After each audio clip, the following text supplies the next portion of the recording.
Et puis, bon, maintenant, on va passer à un autre épisode. C'est celui qui concerne la qualité de l'air dans Limoilou. C'est une préoccupation récurrente pour plusieurs citoyens, notamment Véronique Lalande, Louis Duchesne, qui sont à l'origine de l'initiative citoyenne Vigilance du port de Québec. Alors, on a du suivi dans ce dossier. On voit que, oui, il y a une enquête qui a été menée précisément à propos d'un épisode, mais même si ça semble assez concluant pour cet épisode, on voit que la Ville n'a pas l'intention de s'engager dans un bras de fer juridique avec le port de Québec, Catherine. Ça fait beaucoup réagir, hein? Oui, parce que la ville, ce qu'elle dit, c'est que oui, il y a la réglementation municipale, mais il y a aussi la réglementation provinciale et elle a le dessus sur la réglementation municipale. Donc, la ville n'imposera pas d'amende, c'est ce qu'elle a dit. Bien évidemment, ça fait énormément réagir, des commentaires qui vont dans différents sens. Guy Drolet écrit sur notre site Internet: Saluons l'initiative et la ténacité de l'admirable Madame Lalande ainsi que le courage du fonctionnaire de la ville qui expose l'inaction des autorités politiques. Le problème de fond est que ces autorités politiques ont un profond mépris pour la population, encore plus celle de Limoilou. Émilie Carbonneau, elle y va d'un commentaire tout à fait différent. Elle dit: La Ville n'a pas de juridiction pour investir et modifier les installations du port de Québec. C'est le provincial qui gère le dossier et la Ville doit laisser les vrais responsables du dossier s'en charger. On a aussi un commentaire de Ghislain Côté qui dit: Il y a deux faits durs à comprendre dans cette situation. De un, que fait le provincial, que fait le gouvernement Couillard dans ce dossier? Il le traite comme le dossier de Val-d'Or en laissant le dossier sur le coin du bureau. De deux, comment ça que ces personnes ne déménagent pas s'ils sont propriétaires, qu'ils vendent et s'en aillent ailleurs? Et s'ils sont locataires, trouvez-vous un loyer ailleurs? Bien évidemment, ce commentaire a beaucoup fait Ah réagir oui, également. j'imagine, hein? Donc, ben, écoutez, le bal est en cours, là, dans notre groupe de discussion à propos de la pollution de l'air dans Limoilou. Et vous pouvez continuer d'ajouter votre grain de sel. Merci, Catherine. Alors, j'ai avec moi François Marchand, avocat spécialisé en urbanisme et droit municipal. Bonjour, Monsieur Marchand. Bonjour. Alors, Maître Marchand, qu'est-ce que vous pensez de ce dossier? D'abord, on lit les commentaires de citoyens. Est-ce qu'on est en train d'exposer, et là, je cite, l'inaction des autorités politiques dans ce dossier? Écoutez, d'abord, la Ville de Québec a fait une inspection et effectivement, elle a relevé des contraventions, notamment dans les taux d'émissions de polluants dans l'air, notamment des taux qui excédaient les taux prévus par la loi sur la qualité de l'environnement ou la réglementation en cette matière. Alors, la Ville a un bon dossier, je pense. Maintenant, elle dit, est-ce qu'elle dit, la Ville, Quand vous dites qu'elle a un bon dossier, c'est-à-dire que factuellement, là, il y a quelque chose. Là. Il y a des éléments suffisants pour aller entreprendre une poursuite. Maintenant, la Ville, ce qu'elle dit, elle évoque trois arguments pour ne pas y aller. D'abord, elle dit que sa réglementation ne peut primer celle du ministère de l'Environnement. À mon avis, ce n'est pas un excellent argument. Il est vrai que l'environnement régit des normes de pollution en cette matière, mais le règlement sur la ville, c'est un règlement sur les nuisances, alors que si vous laissez des déchets, des odeurs, des bruits insupportables, alors vous pouvez être poursuivi en vertu du règlement sur les nuisances par la municipalité, en cour municipale, alors que le ministère de l'Environnement, lui, réglemente les émissions polluantes. Alors, il y a pas, il y a- les deux règlements ne se contredisent pas, il n'y a pas incompatibilité. il n'y a pas un règlement qui l'emporte sur l'autre. Non, C'est des compétences différentes. c'est C'est ça que ça, vous me dites, oui, Monsieur tout à Marchand? fait, tout à fait. Par contre, si la norme respectait la norme environnementale, je verrais mal que la ville puisse poursuivre en vertu de son règlement sur les nuisances. Mais là, c'est pas ça. Les deux règlements sont plutôt compatibles. Il y a manifestement, selon le rapport d'inspection de la Ville de Québec, il y a eu des émissions qui ont excédé, si on veut, le confort général et qui ont excédé à la fois les normes environnementales. Donc, cet argument-là de la Ville ne m'apparaît pas très, très fort. Le deuxième argument, c'est l'aspect constitutionnel. Vous savez, on a un pays compliqué. Hein, vous savez, le port est de compétence fédérale, est une propriété fédérale. Est-ce qu'un règlement municipal peut s'appliquer à l'encontre d'un utilisateur du port? Alors, les décisions des tribunaux, de façon générale, si on résume le tout, c'est qu'un règlement municipal peut s'appliquer au port de Québec en autant qu'il n'affecte pas les usages nécessaires à sa fonction. Alors, ce que le règlement cherche sur les nuisances, ce n'est pas de contrevenir ou de mettre fin aux activités portuaires, ce n'est pas de contrer ou de limiter les activités portuaires, c'est tout simplement de faire respecter une norme environnementale. Alors, la Ville ne pourrait pas zoner le port résidentiel ou commercial ou interdire les utilisateurs du port. Ça, effectivement, c'est de compétence strictement fédérale sur un territoire fédéral. Mais à mon avis, un règlement sur l'environnement peut s'appliquer au port de Québec. Là, tant qu'on ne contraint pas le port à restreindre ses activités, là, si je vous C'est-à-dire suis que, bien, est-ce que la Ville est en train de calculer que là, il y a des limites à ce que le port peut faire pour voilà. travailler?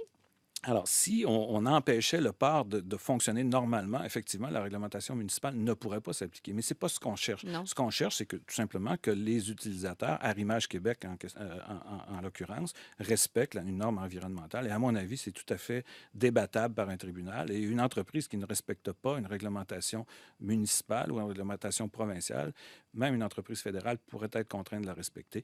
Encore une fois, ce règlement-là ne contrevient en rien à une disposition de l'environnement en matière pour le gouvernement fédéral et ne compromet pas l'activité du port. Mais la Ville a quand même un troisième argument, c'est la saga judiciaire. Ça, c'est intéressant parce que il y a déjà un recours collectif qui a été autorisé aux gens de Limoilou par Mme Lalande, entre autres, et ce recours-là sera entendu au fond, j'imagine, dans les prochains mois. Alors, qu'est-ce qui arriverait si la Ville entreprenait une poursuite en cour municipale pour contravention à son règlement sur les nuisances? Très certainement que le juge de la Cour municipale suspendrait l'audition de ce recours-là pour une raison bien simple, c'est qu'on veut éviter des jugements contradictoires. Autrement dit, si la Ville a gain de cause sous son règlement des nuisances en Cour municipale, est-ce que le juge de la Cour supérieure serait lié par ce jugement-là? Est-ce qu'il pourrait rendre une décision en toute équité pour les deux parties? Même chose, si la Cour municipale rejette le recours, est-ce que ça veut dire que c'est fini pour Mme Lalande en Cour supérieure? Alors là, ce qui joue dans ce temps-là, c'est ce qu'on appelle la hiérarchie des tribunaux. Alors, la Cour supérieure, qui devrait entendre le recours collectif dans les prochains mois, a priorité, si on veut, sur l'audition de la Cour municipale. Alors, c'est clair que si la Ville entreprend des procédures en Cour municipale, le Arrimage Québec, le port et tout ce beau monde-là vont demander que cette audition-là soit suspendue en attendant que la Cour supérieure statue sur le recours de Mme Lalande, le recours collectif. Ça va être long, ça? Oui, ça va être long. Puis écoutez, c'est une décision qui va être attendue, non seulement en droit. Vous savez, Limoilou, on a eu l'incinérateur, on a eu l'Anglo, la Daishowa. Alors, ça a été toujours un milieu résidentiel qui a été confronté au développement industriel. Alors, les valeurs de la société changent, l'évolution aussi, les tribunaux aussi. Alors, Mme Lalande, évidemment, invoque la Charte des droits et libertés en disant que nous, on a le droit à un environnement sain. Par contre, il y a des dispositions du Code civil qui disent que les gens doivent tolérer ce qui est admissible dans un contexte particulier. Donc, ce sont des valeurs de société qui sont confrontées et ça va être un débat intéressant. D'accord. Maître Marchand, là, finalement, la Ville s'est rendue. Le premier argument évoqué pour vous, il ne fait pas tant que ça la route, c'est discutable. Deuxième non plus. Cette idée d'éviter une saga judiciaire à la Ville de Québec, pour vous, c'est bon. Vous l'expliquez par le fait qu'il y a justement, il y a préséance de causes sur d'autres. Oui. Est-ce que vous pensez que c'est l'argument de fond de la Ville là-dedans? Parce qu'éventuellement, il y a des coûts aussi. Une saga, c'est compliqué. Est-ce que vous pensez qu'on l'a fait justement pour le respect du droit ou peut-être pour d'autres raisons aussi? Bien, écoutez, parce que c'est peut-être pas ça que les citoyens vont percevoir. Hein? oui, effectivement. Puis d'après les commentaires de vos auditeurs, il y a des perceptions qui sont fort, fort différentes que celles de la Ville. On a l'impression que la Ville abandonne les citoyens aux yeux de certains commentateurs aujourd'hui. La Ville, manifestement, la Ville ne veut pas se mêler de ce débat-là maintenant. Elle veut attendre le recours collectif il faut le dire quand même, le recours collectif, on cherche un peu le même objectif. On veut que cessent les inconvénients causés par les émanations des entreprises du port. On veut obtenir une indemnité pour les troubles, ennuis, inconvénients, troubles de santé. Alors, et encore une fois, moi, je pense que si la Ville entreprenait des recours en cour municipale, je suis convaincu qu'il y a quelqu'un quelque part qui dirait attendons le recours collectif et selon ce que la Cour supérieure va décider, la Ville pourra toujours éventuellement entreprendre des recours pour nuisance si un tel besoin est encore requis. Alors, mais là, vous me dites qu'elle a quelque chose de solide, la Ville. C'est-à-dire que là, compte tenu de ce que vous avez lu de l'enquête, c'est solide. Oui. À ce moment-là, est-ce que ça va profiter aux arguments du recours collectif ou est-ce qu'on les prive d'un argument solide? C'est une bonne question. Moi, si je pense que les avocats des tenants du recours collectif vont certainement convoquer l'inspecteur municipal et déposer ce rapport-là qui pourra faire preuve. Et on pourra faire témoigner l'inspecteur municipal pour, évidemment, démontrer qu'il y a un réel problème, que ce problème-là est important, et que les normes ne sont pas respectées, etc., etc. Ce qui ne veut pas dire que le recours collectif est gagné parce que, vous savez, il y a plusieurs questions que la Cour devra se poser. Est-ce que c'est un épisode seulement? Est-ce que c'est récurrent depuis des années? Depuis combien de temps ça dure? Est-ce qu'on doit normalement endurer les activités du port? Oui ou non? Est-ce que ça dépasse le niveau de tolérance des citoyens? Alors, il y a une preuve preuve qui sera évidemment faite en cour supérieure avec témoignages et experts sur tout ce dossier-là. Alors, ça va être très, très intéressant. Très important. Mais ça a l'air, écoutez, ça a l'air très difficile de faire la preuve là-dedans. Si on sépare les épisodes, Maître Marchand, là, il me semble que c'est un dossier très difficile à monter.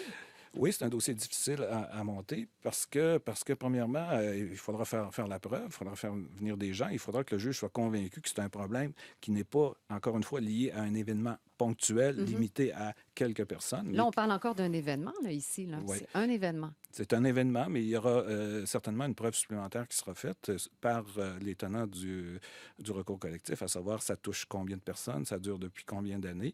Il y a peut-être des rapports qui sont dans différents ministères au gouvernement qui pourront appuyer la demande des tenants du recours collectif. Alors, tout ça, ça reste à prouver. Et il y a aussi, il faut bien penser que c'est un recours en dommages. Alors, est-ce que ça a affecté la santé, la vie des gens?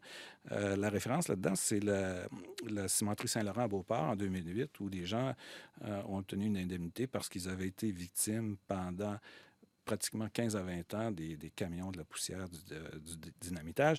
Et ce qui est intéressant pour déterminer si le recours est acceptable ou non, c'est qu'on peut être condamné même si on n'a pas de responsabilité légale. C'est-à-dire que si vous vivez une situation qui va au-delà des normes de tolérance des années 2015, là, pas des années 1900, 1950, 2000, une cour peut condamner une personne responsable et indemniser une collectivité ou quelques individus selon la preuve qui est faite devant le tribunal.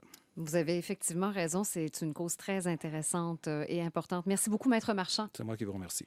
François Marchand, avocat spécialisé en urbanisme et droit municipal.